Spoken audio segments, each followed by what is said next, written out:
معین اختر نے ایک لطیفہ سنایا تھا۔ ایک شخص مزار قائد اعظم پر کھڑا ڈگریاں بیچ رہا تھا۔ چھابڑی پر ڈگریاں رکھی ہوئی تھیں کہ خان صاحب گدھے پر سوار گزرے۔ پوچھا کیا بیچ رہے ہو؟ کہا ڈگریاں۔ پوچھا کس طرح دیتے ہو؟ کہنے لگا فرسٹ کلاس BA 5000 میں، سیکنڈ کلاس 2000 میں، تھرڈ کلاس نہیں رکھی۔ کوئی نقلی بھی خریدے اور وہ بھی تھرڈ کلاس۔ اچھا بھائی ایک ڈگری دیو فرسٹ کلاس کا۔ 5000 دے دیا۔ دکاندار نے ڈگری پیک کر کے دے دی۔ دیکھا کہ خریدار نہیں جا رہا، پوچھا اب کیا چاہیے؟ کہنے لگا ایک اور ڈگری چاہیے۔ پوچھا وہ کس کے لیے؟ کہنے لگا وہ چاہیے گدھے کے لیے، تاکہ پتہ چلے کہ فرسٹ کلاس پر فرسٹ کلاس سوار ہے۔ چیف جسٹس نے بیانہ روی اختیار کی اور کہا کہ بہتر ہے استعفیٰ دے دو۔ غلطی کا اعتراف کرتے ہوئے MN دستی نے استعفیٰ دے دیا اور جیل جانے سے بچ گیا۔ اس غلطی پر باعتبار عہدہ موصوف کو قوم سے بھی معافی مانگنی چاہیے تھی، مگر انہوں نے دوبارہ الیکشن لڑنے کا اعلان کر دیا۔ سب سے بڑی پارٹی کے نزدیک بھی یہ کوئی غلطی نہیں، لہذا ٹکٹ دے دیا گیا۔ مزید برآں ان کو وزیر اعظم نے مشیر بھی نامزد کر دیا۔ کیا یہ عدالتوں کا منہ چڑھانے کے مترادف نہیں؟ یاد رکھیے عوام الناس کوئی ووٹ مشین نہیں کہ ان کے ووٹوں کے عوض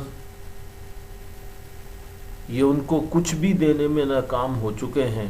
آنے والا دور یقیناً شعور اور آگہی کا دور ہے۔ ان کو دھوکہ دینا بہت مشکل ہوگا۔ عوام الناس چوروں جعلسازوں کا محاسبہ کریں گے، ہر جائز قانونی طریقے سے۔ اگلے الیکشن میں ان کو پھر جیلوں میں پہنچائیں گے۔ حبیب جالب نے انہی لوگوں کے لیے کہا تھا درج نام جن کا تھانوں میں آج شامل ہیں حکمرانوں میں۔ کہتے ہیں محمود غزنوی نے ڈاکوؤں کے گروہ میں شمولیت اختیار کی تاکہ ڈاکوؤں کی سرگرمیوں کو پکڑا جا سکے۔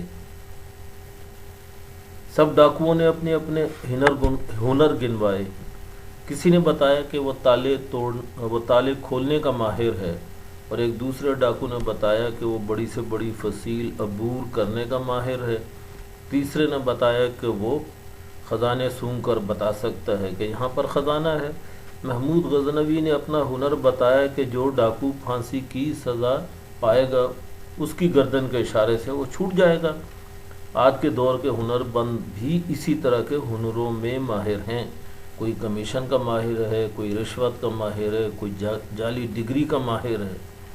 قرضے معاف کرانے والے گروہ ہیں، ٹھگوں کے ٹولے ہیں۔ کوئی وکیل ایسا ہے جو جج کروا دیتا ہے اور کروڑوں پر فیس لے لیتا ہے، پھر نئے دور کے تقاضوں کے تحت وزیر یا اٹارنی جنرل بھی بن سکتا ہے، اور اس کو اس فیس کا کسی ٹیکس کے ادارے کو اندراج کی ضرورت ہے، نہ ہی کسی ٹیکس کے ادارے کو اس کی پرواہ۔ آخر قانون سے بالاتر لوگ ہیں، ملازمتیں دلانے والے ایجنٹ ہیں، کروڑوں کا دھندا ہو رہا ہے۔ یہ سارے کام اینٹی کرپشن کے محکمے کی پہنچ سے بہت دور ہیں۔ جعلی ڈگریاں رپورٹ تو ہوتی ہیں مگر چیک نہیں ہو پاتی، کیونکہ چیک کرنے والے خود بہت سی غلط حرکتوں میں لتھڑے ہوئے ہوتے ہیں۔ حالت یہاں تک آپ پہنچی ہے کہ تمام محکموں کے اعلیٰ عہدیداروں کی اسناد کو چیک ہونا چاہیے۔ محمود غزنوی نے یہ حرکت ڈاکوؤں کو پکڑنے کے لیے کی تھی، مگر آج ایسے حالات ہیں کہ ان کو گردن کے اشارے سے چھڑایا جا رہا ہے۔ کہتے ہیں خسرو پرویز نامی ایک مفعول بادشاہ تاریخ میں گزرا ہے۔ اس کا دور ہندوستان کے مغلیہ خاندان سے پہلے کا دور ہے۔ شہزادگی کے زمانے میں اس نے یہ شوق پال رکھا تھا۔ دربار میں ایک داستان گو اس کا سخت مخالف تھا۔ جس دن اس نے عنان اقتدار سنبھالی، سب سے پہلے اس نے اس کو گرفتار کرنے لشکر بھیجا، مگر اس لشکر کو اس کے گھر سے چند اشعار دیواروں پر لکھے ہوئے ملے جو کہ کوئلے سے لکھے گئے تھے، جس میں لکھا تھا کہ دہلی کے اس عظیم تخت پر کہ جس پر خلجی خاندان کے بڑے بڑے کبھی بادشاہ حکومت کرتے تھے، آج ایک مفعول شخص کی حکومت ہے۔ چل یہاں سے بھاگ چل۔ کہتے ہیں چند مہینوں کے بعد یہ حکومت ختم ہو گئی۔ اس کے کوچے میں نہ کر شور قیامت کا ذکر، شیخ یہاں ایسے تو ہنگامے ہوا کرتے ہیں۔ بے وسیع سے تو تیری ہم بز میں بہرے بنے، نیک و بد کوئی کہے بیٹھے سنا کرتے ہیں۔ ہندوستان کے ایک علاقے میں ایک ڈاکو نے حکومت قائم کر لی تھی، پھر مغلیہ لشکر نے اس کو ختم کیا۔ اب اگر عوام دوبارہ جعلی سند یافتہ لوگوں کو منتخب کرتے ہیں تو پھر ڈاکوؤں کی حکومت قائم ہونے میں کوئی چیز رکاوٹ نہیں ہو سکتی۔ ہمارے معاشرے میں بری حرکت کرنے والوں سے بھی اچھا سلوک کیا جاتا ہے اگر وہ طبقہ بالا سے ہوں۔ ایک کہانی سرحد کے ایک گاؤں کی ہے کہ ایک خان صاحب کی مسجد میں ہوا خارج ہو گئی۔ بہت ہی پشیمان ہوئے اور گھر جانے کی بجائے علاقہ ہی چھوڑ گئے۔ 40 سال کے بعد صبح کے وقت، فجر کے وقت واپس آئے۔ خیال تھا کہ گھر والوں سے مل کر پھر چلے جائیں گے، مبادا پہچانے نہ جائیں۔ بستی کے ایک آدمی کی ان پر نظر پڑی، کہنے لگا تو وہی ہے۔ پھر کیا تھا، خان صاحب پھر غائب ہو گئے۔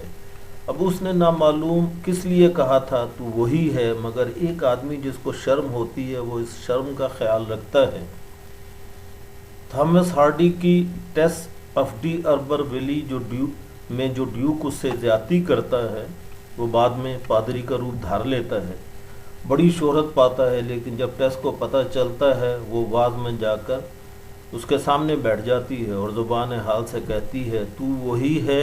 ڈیوک اپنا واز بھول جاتا ہے، بلکہ جھینپ جاتا ہے، بھاگ جاتا ہے۔ پچھلے دنوں میں ایک طالب علم لیڈر سے الیکشن میں حصہ لینے آئے، کسی نے کہا تو وہی ہے جو اپنے زمانے میں قتل و غارت میں ملوث تھا، پھر حلقے میں نہ آ سکے اور نہ ہی الیکشن میں ان کا دل لگا۔ ان لوگوں کو یاد دلائیے تو وہی ہے۔